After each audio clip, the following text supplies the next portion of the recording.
Umugore witwa Yolanda yari yicaye mu nzu ari kuri telefone ye ya smartphone ari kureba amavideo atandukanye ku mbuga nkoranyambaga. Umugabo witwa Rwema nawe ari muri salo ari kuganira n'abacuti be bakorana bifashishije groupe ya WhatsApp. Umukozi wabo mu rugo nawe hari hashize iminsi mike abonye smartphone ndetse bigaragara ko akiharaye, yari ari hanze ari guseka ibyari biba muri telefone ye. Uyu muryango wari ufite umwana w'umukobwa w'imyaka 2 mwiza kandi bigaragara ko ashimishije. Gusa uyu mwana yakundaga gukubagana cyane ku buryo byasabaga ko abantu bo muri urwo rugo bamuhora hafi nk'abandi bana bose. Umukozi aho yari hanze yari yasigiye umwana nyina ari we Yolanda mu cyumba cye, kuko ariko byagendaga buri weekend umwana yabaga agomba kuba ari kumwe na nyina bitewe n'uko mu minsi isanzwe y'akazi batahuraga cyane. Umwana muri kwa gukubagana kwe birumvikana ko yari umwana ugenda kandi yagendagendaga ahantu hose mu nzu. Muri uko kugenda yinjiye mu gikoni. Cyari igikoni cyubatswe mu buryo bugezweho ku buryo amashyiga yaho wasangaga acomekwa ku mashanyarazi. Birumvikana hari harimo ibikoresho byo mu gikoni birimo amasafuriya yabaga ateretse ku buryo atondekanyije ku buryo buri ku murongo. Umwana ari mu gikoni yabonye icupa ry'amavuta araripfundura arayamena. Uko amavuta yagendaga ku makaro niko yayakurikiraga. Umwana yakomeje gukurikira amavuta kugeza ubwo yegereye aho bacomeka amashyiga cyangwa reka mpite kuri prize. Umwana yitegereje utwenge tubiri twa prize aratureba cyane, atangira gucomekamo intoki ariko kuko zari nini zanga kujyamo. Abibonye atyo yafashe akuma gato kari aho bakundaga gushitaho ibirayi babaga bashaka kubiteka mu mavuta, ariko nanone bashaka ko biza kuza bimeze nka brochette. Ako kuma gacomeka muri prize. Gusa bitewe n'uko umuriro wabaga ari mwinshi mu gikoni, kuko bari barinstaye inzu mu gikoni bakashyira umuriro uhambaye, kuko hari ibikoresho bifite imbaraga, umwana umuriro w'amashanyarazi wahise umwirukamo ako kanya uramusunikaho gato, agurira ya masafuriya yari atondetse yiturira hasi icyarimwe wahita arambararaho. Umugabo ko yari akicaye muri salo n'umugore wari uri mu cyumba n'umukozi wari uri kuri telefone hanze baje biruka, umugore n'umukozi kuko ari bo baturukaga kure bahundanyiriza imitwe ku muryango w'igikoni baje kureba ikibaye, bitewe n'urusaku rw'amasafuriya yarahavugiye kandi akahavugira nta muntu uhari.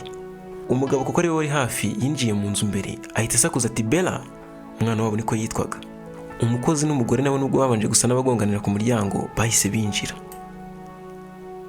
Bose barumiwe habura uvugisha undi kubera umwana wari uryamye hasi batazi niba yapfuye cyangwa ari muzima.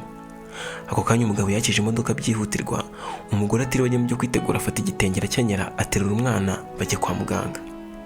Muri iyo nzira bagiye batongana, umugabo abaza umugore ati ubundi wari uri mu biki kugira ubwo umwana gucika akagira ubwo agera mu gikoni, ko mperuka umukozi amugusigira mu cyumba.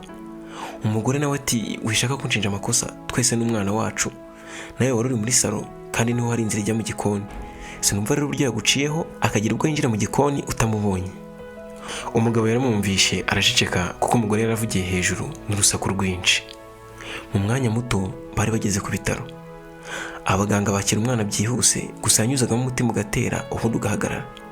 Abaganga bakoresheje ubutabazi bw'ibanze bwo kubanza gushitura umutima, cyane ko n'ababyeyi bwabo batari bazi ko umwana wabo yafashwe n'amashanyarazi, ariko ibyo abaganga bakoraga bikomeza kubiyanga. Muganga bibonye atyo nibwo yaje kubaza Rwema ubundi byagenze bite. Rwema ati twari turi mu nzu twumva mu gikoni amasafuriya yaragwiriranye, tugenda twiruka tujya kureba ikibaye, dusanga arambaraye hasi, niko guhita tumuzana ku bitaro igitaraganya rero. Muganga byumvishe ati mbese muri make ntimuzi icyo yabaye. Abandi nabo bati yego. Umugore ashaka kuvuga ati twaketse ko hari nk'amasafuriya yamugwiriye, nawe bigaragara ko ibyo avuga atabihagazeho neza. Uyu mugabo n'umugore we ntibari bazi ko umwana wabo yafashwe n'umuriro w'amashanyarazi, ku buryo bumvaga ko ari umwanya muto barahamara ubundi bagasubira mu rugo n'umwana wabo. Muganga amaze kubumva bombi yahise avuga ati reka ndebe dogiteri kuko ibyo muri kuvuga njye bindenzeho. Muganga yagiye yiruka azana dogiteri.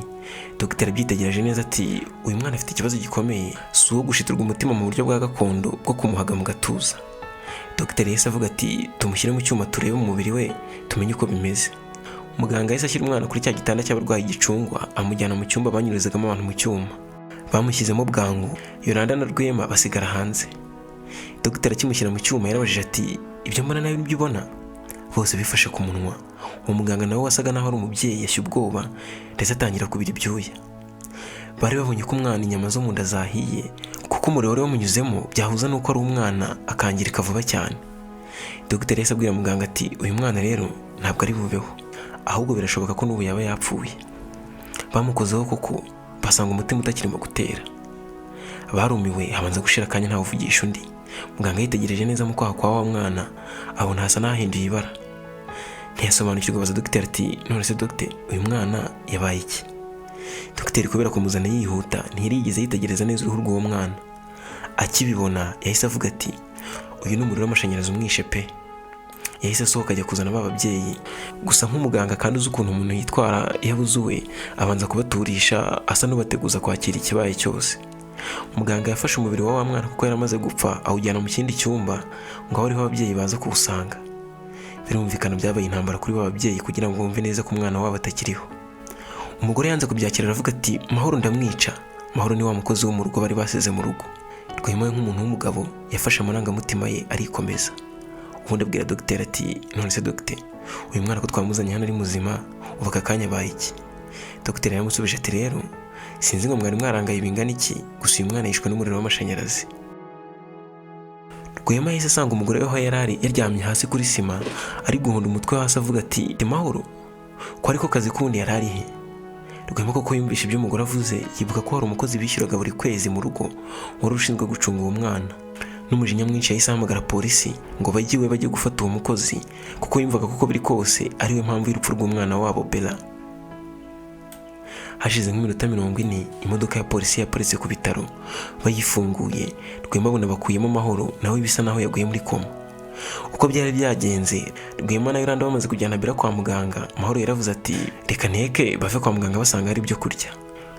Mu gihe yari agiye gucomeka amashyiga ku mashanyarazi nk'uko byari bisanzwe rero yabonyemo akuma, ntiyabanza gutekereza ko nagakoraho umuriro amufata cyane ko ataranabisobanukiwe. Agacomoramo n'intoki nawo umuriro umufata utyo agwa hasi, gusa we ntiyari yapfuye. Abapolisi rero bagiye kumufata basanga aryamye hasi yaguye igihumure, bamuzana ku bitaro batyo. Abandi basigaye bakora iperereza nibo babonye ko muri prise hacometsemo akuma, bagakuramo bitonze ndetse banabikoramo raporo kuko bari babaye abantu babiri uwo muriro ugizeho ingaruka.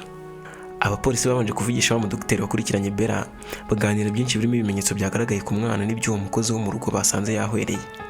Baganiriye umwanya muremure, ibyo byose biba ariko Rwema bireba. Abapolisi bamaze kuvugisha dogiteri baje kureba Rwema ngo bamubaze uko byagenze. Muri uwo mwanya Yolanda ntiyari ahari kuko kubera gushaka gushwanyaguza ibintu byose byo ku bitaro bari bamuteye urushinge rumusinziriza ngo atuze. Rwema yasobanuriye abapolisi ibyo buri wese yari arimo mbere y'uko bumva amasafuriya yagwirirana mu gikoni. Barabyanditse ubundi baragenda. Gusa Rwema ntiyumvaga ibiri mu kuba, yahise ababaza ati none se ko mugiye Mahoro y'ibyamugendekeye bite kandi mugiye mutanansobanuriye? Umwe mu bapolisi yaragarutse ati rero dushingiye ku bigaragara umwana wanyu yafashe umushito w'icyuma awucomeka muri prise umuriro umufata ubwo. Naho umukozi we birashoboka ko yaba yaragiye gucomoramo umushito agakoresha intoki naho umuriro ukamufata. Gusa igitangaje muri byose ni ukuntu umwana yinjiye mu gikoni mwese murangariye mu matelefoni. Ubundi se urumva niba koko Mahoro yarasigiye umwana umugore wawe Yolanda ari nde washinjwe uburangare? Rwema nk'umuntu ushyira mu gaciro nibwo yatekereje ikosa bose bakoze ryo kurangarira mu matelefoni. Gusa nubwo yari yihagazeho agahinda kari kose mu mutima we, nuko byabaye bya bintu ngo amarira y'umugabo atemba ajya mu nda. Hashize iminsi 2 nibwo bagiye gushyingura wa mwana Bella. Abantu bose muri ako gace kari mu nkengero z'umujyi bari baje. Bamaze gushyingura Rwema afata ijambo abwira abari aho bose n'agahinda kenshi ati ndabashimiye cyane kuko kuba mwaje kudutabara. Sinirirwa mvuga byinshi kuri iri sanganya twahuye naryo, gusa icyo navuga nuko njye n'umugore wanjye twicuza kuko byabaye ari amakosa yacu. Wenda bamwe mwagiye mubyumva mukagira ngo ni ibihuha, ariko umwana wacu yazize ko njye n'umugore wanjye twarangariye mu matelefone turi kureba ibiri ku mbuga nkoranyambaga, umwana wacu akagira ugafatwa n'umuriro w'amashanyarazi ari byo turimo. Abari aho batangiye kuvugira rimwe kuko batumvaga uburyo bishoboka. Rwema yakomeje agira ati nibyo koko iri koranabuhanga ry'imbuga nkoranyambaga ryatuzaniye uburyo bwinshi kandi bwiza bwo gutumanaho ndetse ritworohereza akazi. Ariko nabagira inama y'uko buri wese amenya uko abigenzura kuko bitagenzuwe neza abenshi bitugira imbata hakangirika byinshi harimo n'ubuzima bw'abantu nk'uko byatubayeho. Sinifuza ko hari undi byazabaho. Umwana wacu twamuburiye umwanya wo kumwitaho bituma yishakira ibimurangaza ubwe, none dore uko byarangiye. Yagiye kurangiza ijambo ry'abantu bose bari aho barize, abandi bari kwihanagura ku matama. Kubera ihungabana Rwema n'umugore we batashye bumva banze cyitwa smartphone, bituma mu telefone yabo bayajugunya mu bwiherero kuko bumvaga ko ariyo yatumye umwana wabo apfa. Nyuma yaho Mahoro yavuye mu bitaro bigaragara ko yakize. Mu kuvayo yabaririje ibyabaye byose uko byagenze, aca mu rugo kwa Rwema na Yolanda afata imyenda yaragenda. Baramwinginze ngo hagume ariko arabyanga kuko yari yumvishe ko ngo bari bagerageje kumufungisha. Ese wowe umaze kumva iyi nkuru uri kumva uyu mwana Bella yarapfuye kubera uburangare bwande? Wowe ukuye muri iri somo? Ubundi se ubanye ute na telefone yawe? Urayikoresha cyangwa uragukoresha? Ibyo ni ibibazo buri wese wumvishe iyi nkuru agiye gusubiza muri comment. Tugeze ku musozo w'inkuru yacu. Iki ni ikiganiro cyitwa Ihurizo kigiye kujya kinyura kuri iyi channel. Gusa nk'uko bisanzwe uruhare runini n'urwanyu. Muzajya muduha ibitekerezo byanyu by'uko mwumva ibyabaye byagenze cyangwa byagombaga kugenda. Tuzajya tunezezwa no gusoma ibitekerezo byanyu. Niba wakunze iki kiganiro, wibuke gukora share ndetse na subscribe niba utarayikora. Naho utaha.